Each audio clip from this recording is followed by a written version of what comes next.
The secrets of ancient medicine have remained impenetrable for thousands of years. But now they are being rediscovered. Buried within forgotten texts lie accounts of shocking, gruesome treatments. How did Incan surgeons drill through the human skull to save patients from certain death? How did a fish with the power of a taser gun cure pain? An extraordinary surgical tool used to operate on a prince with one of the strangest head wounds in history.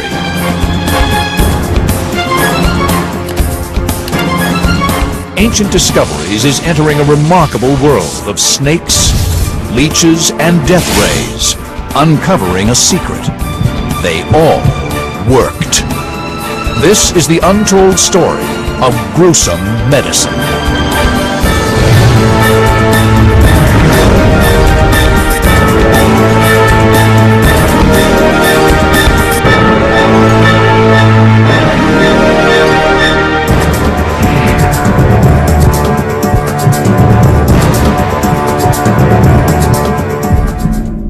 Bloodletting. The very word conjures images of cruelty and sacrifice. Beginning over 3,000 years ago, patients were bled to death in their thousands. Ancient doctors removed up to 4 pints in a bid to cure everything from fever to madness. It does sound outrageous to open the veins and drain somebody of their life-giving fluid, but in some circumstances it can actually be beneficial. Bloodletting's most famous practitioner hailed from ancient Greece, and his name was Galen. Born in 129 AD, he was to become worshipped as a god for his miraculous healing powers. Galen had a theory of medicine that was based on balancing humours throughout the body. And he assumed that in order to get the right balance of humours, if you let out blood, then the humours balance themselves. A chilling array of tools were used to open up his patients, from hooks and scalpels to knives and cutting machines. The most notorious of all was the leech. I think most patients today, seeing leeches on their body, would throw up their hands in horror, as it being an outmoded form of treatment. But it has undergone a resurgence. Galen's theories, along with the use of leeches, have been dismissed for centuries. But now, recent evidence has caused medical science to reevaluate them. At the Ancient Discoveries Laboratory, leeches expert Carl Peters is investigating the leech's blood-sucking powers. In this small vial here, we have just some ordinary sheep's blood, and on the bottom we have some collagen membrane. So we'll put the leech on the bottom there, and then hopefully it'll drain the vial. Over 20 minutes, the leech sucks the blood from the vial, multiplying its body weight by up to 4 times. The question remains, how could this phenomenal sucking power be used to save lives? For a window into how ancient leechcraft worked, Ancient Discoveries has brought in a human guinea pig, former military officer David Shaw. Dave is about to feed these miniature carnivores with their food supply for the next 6 months. I'm not a fan of needles at the best of times, and the leech is like a little biological needle, I suppose, but he's got about 300 teeth, or so they tell me. So yeah, a little bit anxious, a little bit nervous. Carl attaches the leech to Dave's calf. It begins by flexing to increase body volume and prepare for drinking up to 50 milliliters of human blood. After 25 seconds, the leech breaks the skin. When it makes the hole, it bites in. It's got three jaws, 125 teeth on each jaw.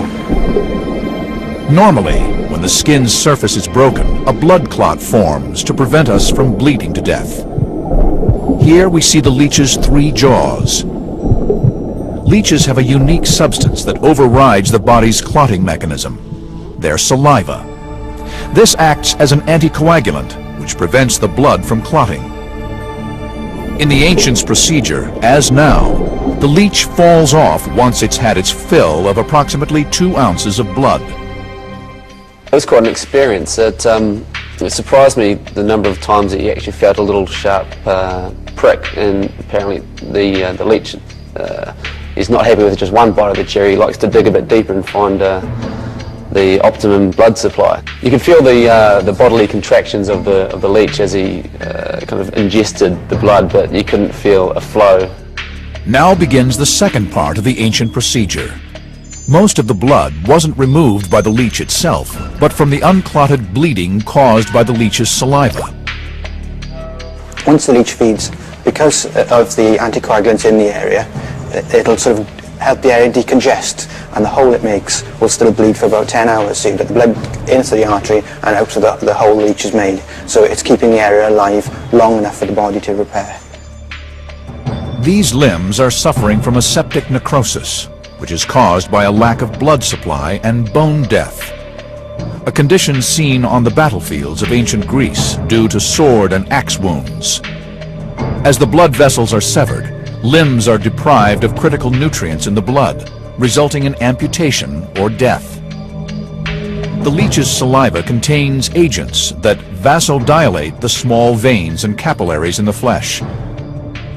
This allowed ancient leeches to draw the blood evenly through damaged flesh, keeping it alive while it healed.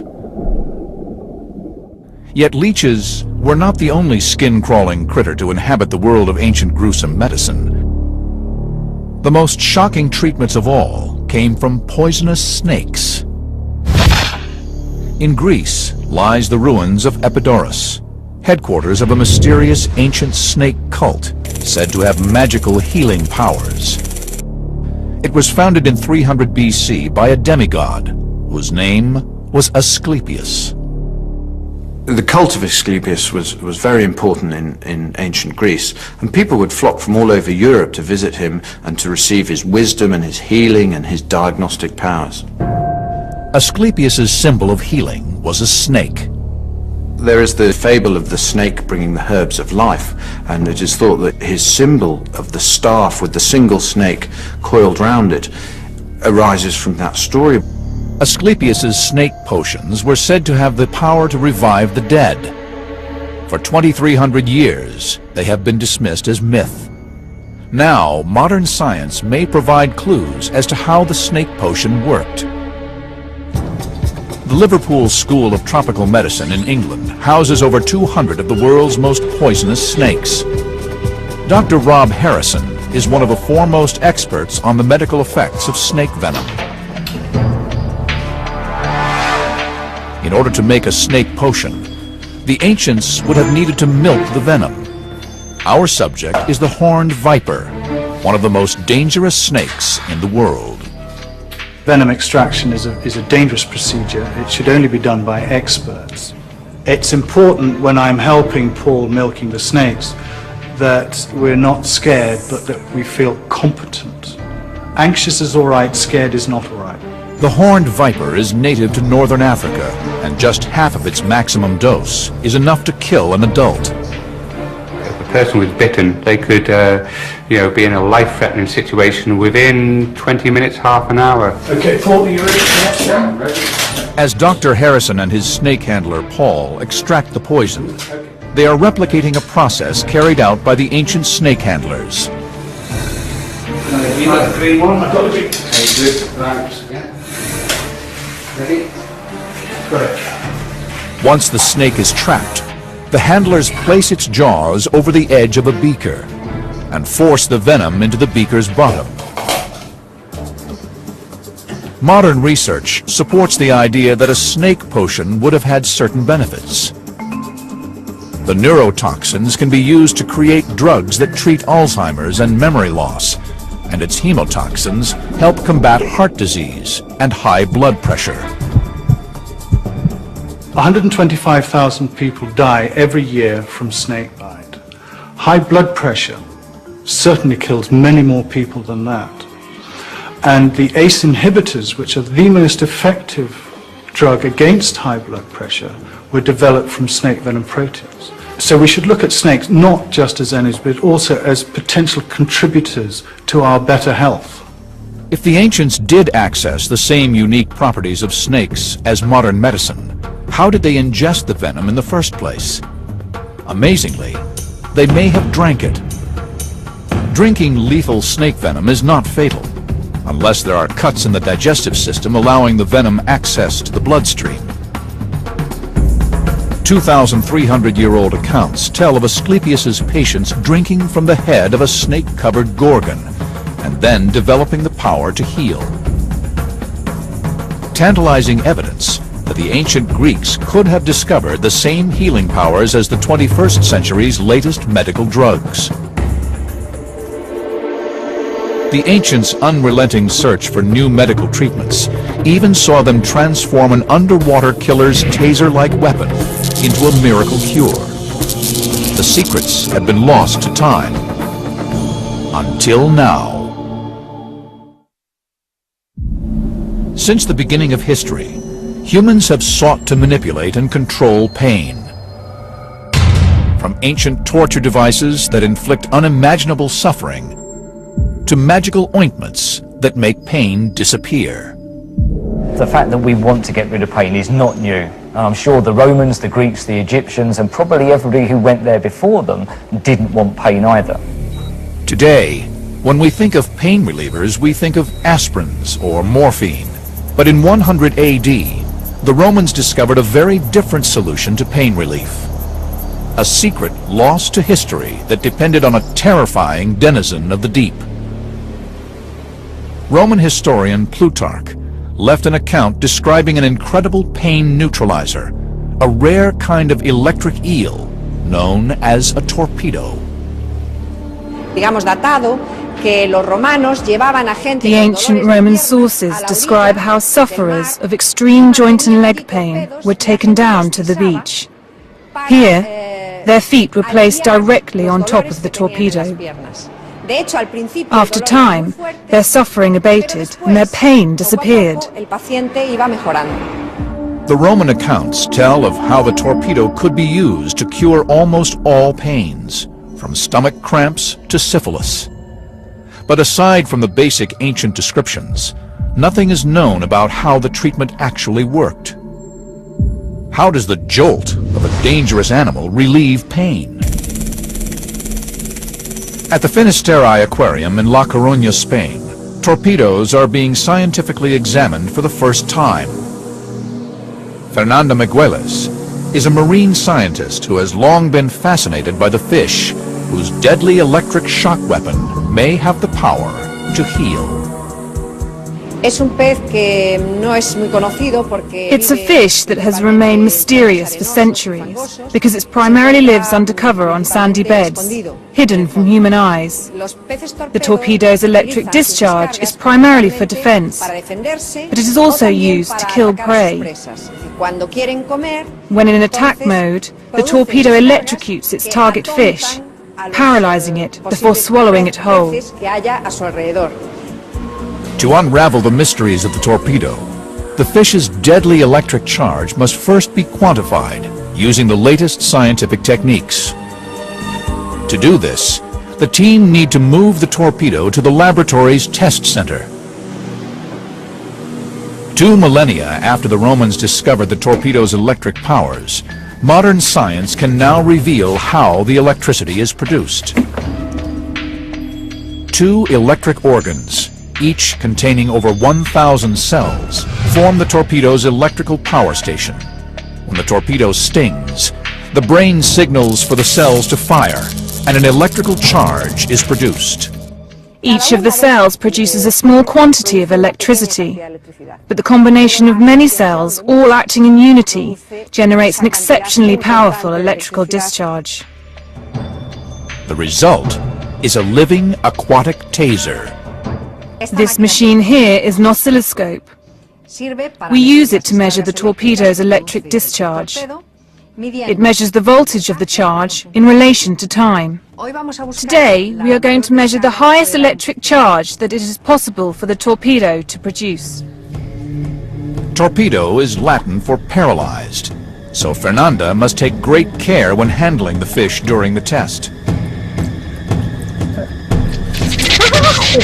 The torpedo fires its electric bolt, which registers at 20 volts, almost twice the shock level from a modern car battery. Look here. There is a signal of 20 volts, firing 3 times at intervals of only 5 milliseconds. This would cause a severe pain if inflicted upon a person. The Ancient Discoveries team now have a solid reading of the torpedo's electric potential. But the vital question remains: how did the Romans transform an aquatic taser weapon into an anesthetic? At the Ancient Discoveries Pain Lab, Dr. Watson is about to test how Plutarch's astonishing 2,000-year-old pain reliever actually relieves pain. And for that, we need someone in pain. David Shaw has returned to put his body on the line for another daredevil ancient experiment. We're going to measure how tolerant Dave is of pain. Dr. Watson places Dave's finger in a device called an algometer. This will push him to the limit of pain endurance by squeezing his finger until he can bear it no longer. I'm going to put your finger in here, and I'm going to keep squeezing, and I'm going to keep applying pressure until you tell me to stop. It's going to hurt, so give me a finger. I'm going to start applying the pressure, and I'm going to squeeze and squeeze and squeeze. As Dr. Watson cranks up the pressure on Dave's finger, neurotransmitters shoot up through the nervous system at 300 feet per second to deliver pain messages to the brain. At this rate, his brain is experiencing pain signals commensurate with a second-degree burn. Go on, keep going, keep going, keep going. Have enough? A bit more. Oh, that'll do. Well, Dave, that was 827. Well, 827 is not too bad. That's certainly higher than average. But then, given your background and your exposure to pain in the past, then I'd expect you to be higher than average. Oh. Dave's reading reveals he is able to withstand 827 kilopascals of pressure, equivalent to having a 700-pound person standing on his finger. It's kind of an all-encompassing pain that you can't really escape from. Certainly wouldn't want to be in that kind of pain if it was a continual, just a 24/7. You'd be looking for something, anything, to relieve the pain, especially if it was as intense as I've just experienced. Now, the way we think the torpedo worked is that it produced enough electrical charge to theoretically numb pain by neutralizing the nerve impulses sending messages to the brain. So Dr. Watson matches the number of volts produced by the torpedo and administers that to our patient. We're going to be using an electrical stimulator that delivers a particular kind of current. It's really just a modern version of what the Romans were doing with their torpedo fish. Okay, Dave, so what we've done is we put a couple of fairly big electrodes here. I'm just going to turn this up really slowly. The electrical current is almost identical to the 20-volt reading from the torpedo. If the ancient accounts are correct, in his electrically numbed state, Dave should now be able to increase his pain score of 827 kilopascals. How it works is this: there's a gate in the spinal cord which controls how much pain does and doesn't get through. We are simply using electricity to make the nerve fire. The stimulation of this nerve is going to shut the pain gate, and effectively we're going to reduce the ability of the body to transmit pain from the hand up to his brain. And if the pain starts in his hand but doesn't reach his brain, he can't feel it, and therefore he will feel less pain. Now, Dr. Watson must test whether the electrotherapy theory works in practice. After 15 minutes of electrical stimulation at 20 volts, Dr. Watson cranks up the pinometer for the second time.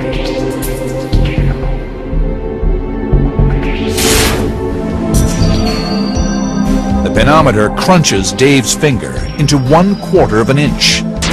He is now experiencing a far greater level of pain than we would expect a human to be able to take. Yep. Okay.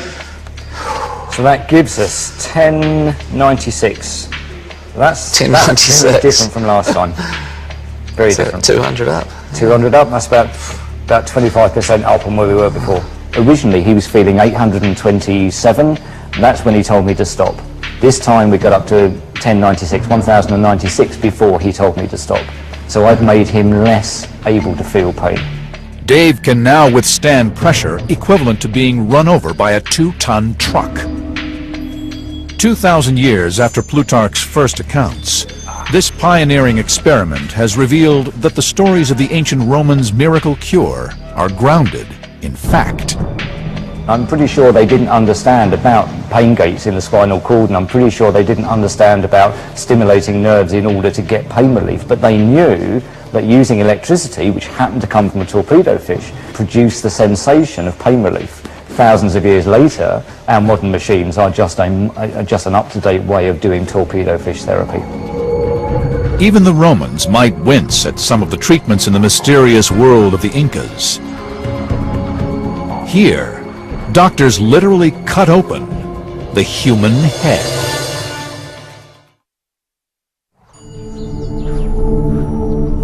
In Cusco, Peru, in the remote reaches of the Andes, a cache of over 500 Incan skulls has been discovered. Over half bear signs of terrible, seemingly impossible injuries. Circular wounds in the skull up to 3 inches across, too precise to be inflicted by any known weapon. Evidence of an ancient, gruesome practice. Inca historian Peter Frost is investigating the mythical world of the Incas. The mystery of the Incas comes from the fact that they were a civilization that grew up in isolation from the rest of the world. There wasn't any contact with them, and they didn't have a written language. The skulls were found in a region known as the Sacred Valley, home to the magnificent lost city of Machu Picchu. Founded in the year 1450, the city lies at almost 8,000 feet above sea level. Surrounded by cliffs and continually wreathed in cloud, this was the secretive citadel of a civilization that ruled over 1 million square miles and 10 million people. Yet the Incas lived here for just 100 years, sucking the mystery of the Incan skulls into the mists of time. 5 centuries later, new forensic evidence may yet solve the riddle. It suggests that the people survived their injuries. There are lots of examples of skulls that they've unearthed which show that the skulls began to grow back over the wound. The linchpins of Incan warfare were weapons such as the club or mace, weapons that deliver severe trauma injuries, such as a fracture to the skull. The thing about a skull injury or a skull fracture, a depression fracture, is that it pushes bone fragments into the brain area, and they must be elevated or taken away, because of course the skull is a box, and if the box is closed and there's bleeding inside the brain, then pressure increases and eventually the brain must die. Incan surgeons developed an astonishing solution to this seemingly fatal injury. They did develop one technique which is extraordinarily sophisticated, which is skull trepanation. Trepanation is the removal of an area of the skull to release pressure or to decompress a depressed fracture of the skull. We can tell how long an Inca lived after the procedure by analyzing the skulls to see if they show signs of healing. Amazingly, in 80% of the observed cases, the Incas survived this early form of brain surgery. But how? At the Ancient Discoveries Laboratory, leading surgeon Mike Edwards is taking a journey back through 600 years of history. He is carrying out a trepanation using Incan tools on the head of a dead sheep, purchased from a butcher shop. The challenges involved in performing a trepanning in Incan times must have been tremendous. Let's imagine that I'm sitting on some Peruvian hillside with this chap's head between my knees, and I've taken the hair away by shaving, and I'm just making my first incision. Mike will use the same blade as the Incan surgeons, a form of volcanic glass called obsidian, which is 5 times sharper than surgical steel. Keep in mind, the Inca patient would not have been anesthetized. It's a tense time because I know it's going to hurt the guy that I'm operating on, but yet I have to keep my nerve. I mustn't be put off by his screams, and my hand mustn't shake. and I've got to know what I'm doing is going to benefit him. It's the same for any surgical procedure, apart from the fact, in this case, my patient's wide awake and feeling what I'm doing. The obsidian blade went through the scalp in one fluid move, so it's an incredibly sharp instrument. It takes Mike about 30 minutes to cut through the bone. Not long, unless you're an Inca patient. During the operation, Mike lacerates several cranial nerves, sending extreme pain messages instantaneously to the brain. Beneath the bone lies the dura, a thin layer embedded with blood vessels. It is the body's final layer protecting the brain, but it has the consistency of a cotton shirt. I'm very careful as I go through the skull not to damage the dura, because I know if I pierce the dura, it's going to bleed, and I may not be able to control the bleeding. I will also enter the brain tissue. It may be that there's pressure inside the brain that has caused me to be doing this procedure in the first place. So if I pierce the dura, there's every chance that the brain may just burst through like toothpaste and just come out in front of me, and the patient will die within seconds. Well, looking at this, I think this has been a successful trepanning. We've made the skin flap that you see here. We've gone through the periosteum, we've gone through the bone, and this, peeping up at us through this hole here, is the dura. The vast majority of patients were killed not by the trepanning, but by infection of the brain afterwards. But 8 out of 10 Incan patients survived. The bone reformed over the hole and the skin healed, leaving nothing behind but a small indentation. In the same time period, over 6,000 miles away in England, a simple blacksmith set about transforming medical history. How did he use nothing more than a hammer and molten metal to perform brain surgery needed to remove an arrow that had been shot straight through the head of the most powerful prince in the medieval world? The ultimate test center for medicine is the theater of war. Yet few today realize that the surgical techniques deployed in war zones from Vietnam to Iraq were invented over 2 millennia ago in Imperial Rome. The Roman drive for military might saw the creation of the Medici, the first medical army elite in history. The medics became very much more important and significant as the Roman army became professionalized, and this was around the 1st century AD by Emperor Augustus, who recognized the importance of having a quality medical support team for his forces, for his armies.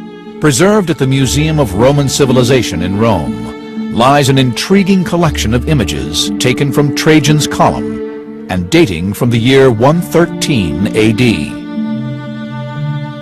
They depict surgeons operating on the front lines, applying bandages, splints, and emergency first aid.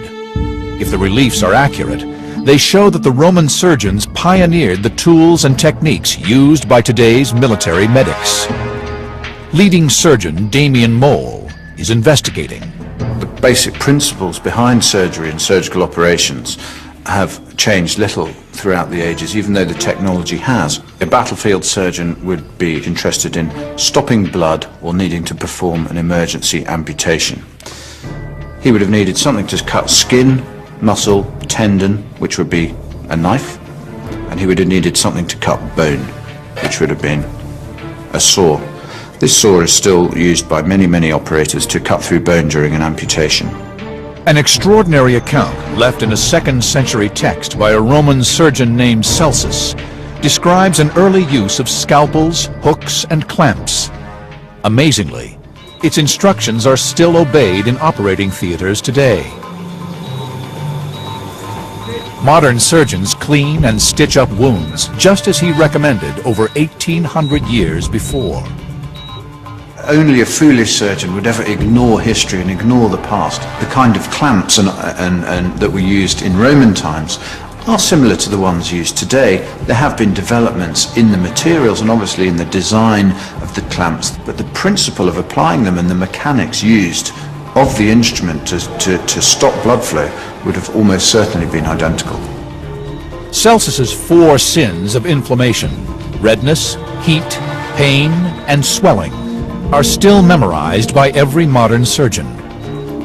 This patient will later make a full recovery, a recovery founded on Rome's battlefield medics. Yet throughout history, survival depends not just on battlefield innovation, but also on rank and influence. The need to save wounded generals, commanders, kings, and even emperors has driven medicine to astonishing new heights. In the year 1403, Prince Hal, heir to the English throne, led 4,000 troops against an uprising that would become known as the Battle of Shrewsbury. He was aged just 16, and within 24 hours, his face would never be the same again. As the Royal Army advanced, the archers on the top of the hillside sent this hail of arrows down the hill. And contemporaries, when they've experienced a battle like this, all talk about how the sky literally darkens over because of the sheer number of arrows that come flying down through the sky. Now, if you're a knight and you're wearing full plate armour, it gets increasingly difficult to breathe.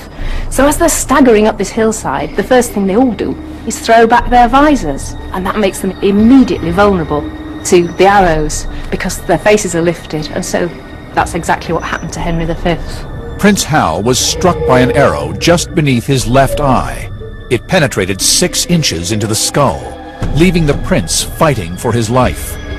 The extraordinary thing about the Battle of Shrewsbury is not just that Henry V got hit by this arrow, but that he didn't leave. He stayed on and he fought. This wretched arrow stuck in his face. At the Glasgow Digital Design Studio in Scotland, eminent neurosurgeon Ian Sabin has for the first time recreated this wound on a virtual Prince Hal. The arrowhead involved was a bodkin, which was designed to be armor-piercing, and as such would have punched its way through the tissues, almost surgically. Potentially, structures that were damaged include a nerve that exits just under the eye, called the infraorbital nerve, which gives feeling to the cheek, which would have left him with a numb cheek. It would then have penetrated the thin bone of the maxillary air sinus, which is an air-filled cavity within the skull, and punched its way through the nose, before ending up in this area, close to the jawbone or mandible, and very close to the carotid arteries. At a scale of over 1,000%, Ian is now able to map in 3 dimensions how perilously close the prince came to death. So if we now remove the facial skeleton to show the arrow track more clearly, we can see just how close potentially it came to structures that would have led to fairly rapid death. The jugular vein, the main draining vein from the brain, and the carotid arteries, the main arteries leading to the brain and to the facial muscles. In addition, very close also is the spinal cord and the brainstem, injury to which would have been instantly fatal. The prince was taken to Kenilworth Castle, in the heart of England. Its ghostly remains still stand. His attendants carefully tried to remove the arrow, but then, disaster.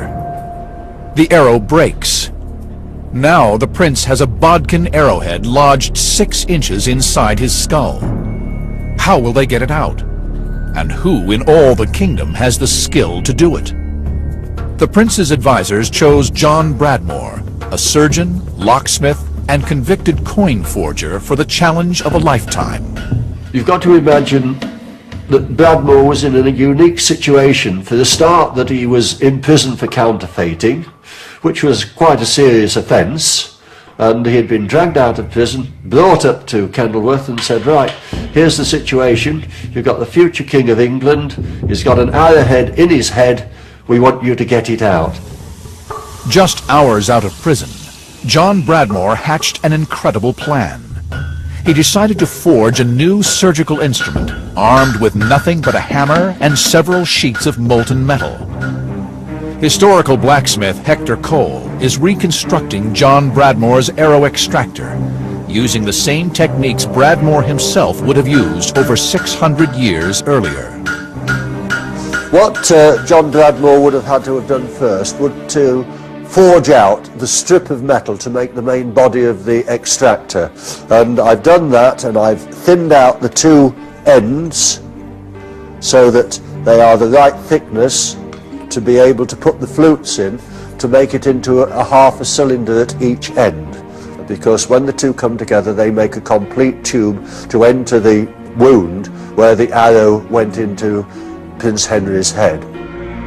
While John Bradmore worked, hour by hour, fever and infection pushed the prince ever closer to death. Time was of the essence, obviously, and he didn't have a lot of time to make it. He would have had perhaps a day and a half at the most to work out how to do it, how to make it, and actually make it. So he was under a tremendous amount of pressure. The arrow shaft had completely broken off inside the prince's skull. Fortunately, the remaining arrowhead was hollow, and this was to prove a crucial detail. This extractor has to enter through the wound, locate into the socket of the arrowhead, and the clever part of it is it expands inside the socket, so it's not going to do any more damage to the future King of England. It grips the arrowhead tight, and then a little bit of a wriggle and out it comes. 6 centuries after John Bradmore forged his instrument, the Ancient Discoveries team are putting it to the test. Using state-of-the-art virtual technology, they are going to recreate the operation that saved the English prince. The question is, how did the future king survive? July 1403. At Kenilworth Castle, the future King of England lay dying, with an arrow lodged 6 inches inside his skull. How he survived has remained a medical mystery for 6 centuries. At the Ancient Discoveries Test Center, our team are recreating Prince Hal's wound on a pig carcass. Using a 15th century longbow, an arrow is fired at 200 miles per hour into the carcass. Now, top surgeon Mike Edwards is investigating how our extractor can be used to remove the arrowhead. This is a pig carcass we're dealing with, of course, but we've got to draw some similarities between this and a wound in a human being. This is a big problem to treat because it's in such deep tissue and I can't see the other side of it. What I have to think about is, if I'm going to take out this arrow, what structures are going to be in the way to stop me doing that? Because, especially in the face, there are vital structures that must not be damaged. Mike's challenge is made more difficult because we know that during surgery, the arrow shaft was broken off, leaving the iron arrowhead deep inside the 6-inch wound. Now, as you can see, we've taken out the shaft of the arrow, but there's no arrowhead on it. And of course, this must be buried within the wound. Now, John Bradmore knows that there's an arrowhead lodged in there somewhere and he's got to get it out. This is where we test whether or not this implement, made in 1403, is going to be able to take out this arrowhead. Over 600 years ago, Prince Hal would have had to endure his skull surgery without any form of anesthetic. The original account says that this wasn't a straightforward procedure. So I'm going to have to be lucky for it to work first time.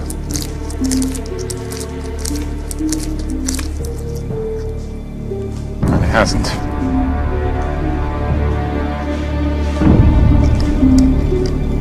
I think if I were doing this to Prince Hal right now as John Bradmore, my career would be on the line. Probably my head would be on the line. What I've got to do is just see whether I'm anywhere near the head of the arrow. Ah, I think that's it. Something's engaged. The question is,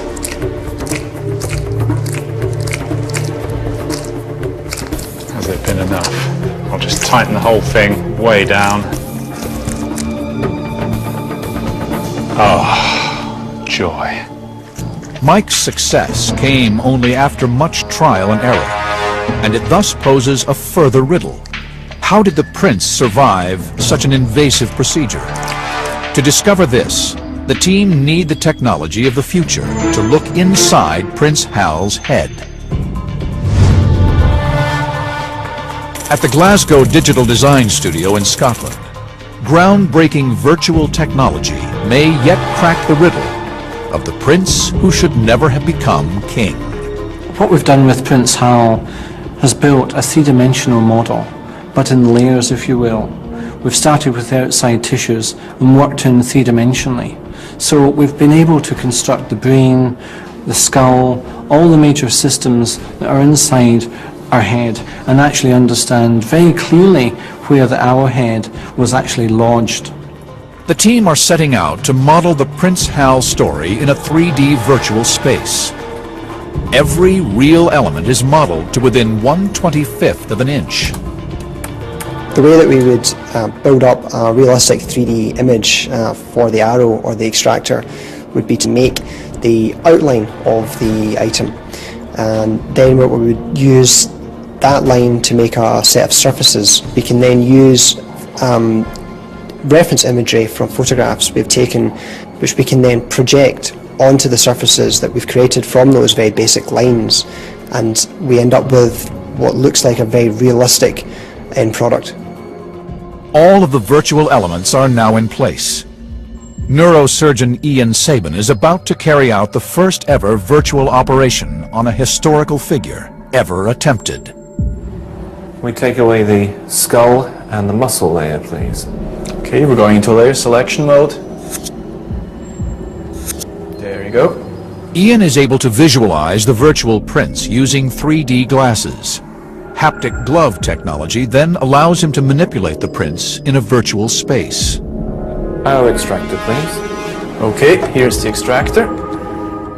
The arrow took the only non-fatal trajectory available. It missed the central spinal cord, the brainstem, and the most vital blood vessel in the brain, the carotid artery. So using Bradmore's extractor, I'm going to pass it along the track that the arrow created, just able to locate it into the socket of the arrowhead, and it appears it's in the right place visually. I can now have a much closer look, which of course Bradmore couldn't do. We can rotate the head and see the tip, and then get a really close view. And that's a view that I've certainly never seen before. That's phenomenal. Just missed the carotid artery. He was that close to death. At this point, 600 years ago, the prince would have been feverish, his heart rate approaching 120 beats per minute. Removing the arrow would have been crucial. But first, Ian must ensure he is correct on the location of the arrowhead. We're just about to take the arrowhead out. There may be torrential bleeding. We'll need people ready to put pressure on the carotid artery if that happens. Have some packs ready and some vascular clamps. Screw the thread home to open up the jaws so that I can now rock the arrow backwards and forwards, freeing it from its bony entrapment and gradually pulling it back.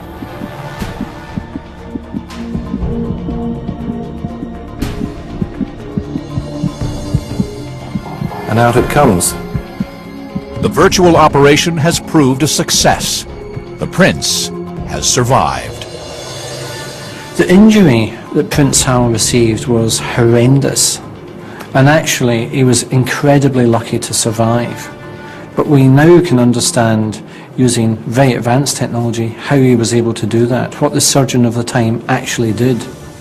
John Bradmore went on to become a celebrated surgeon and was paid 10 sovereigns a year for the rest of his life.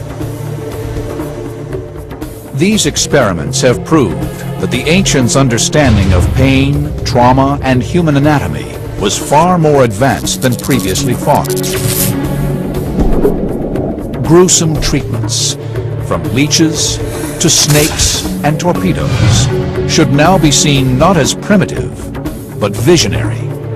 Every hospital visit we make today, every life that is saved, builds on the pioneering groundwork laid by history's first doctors.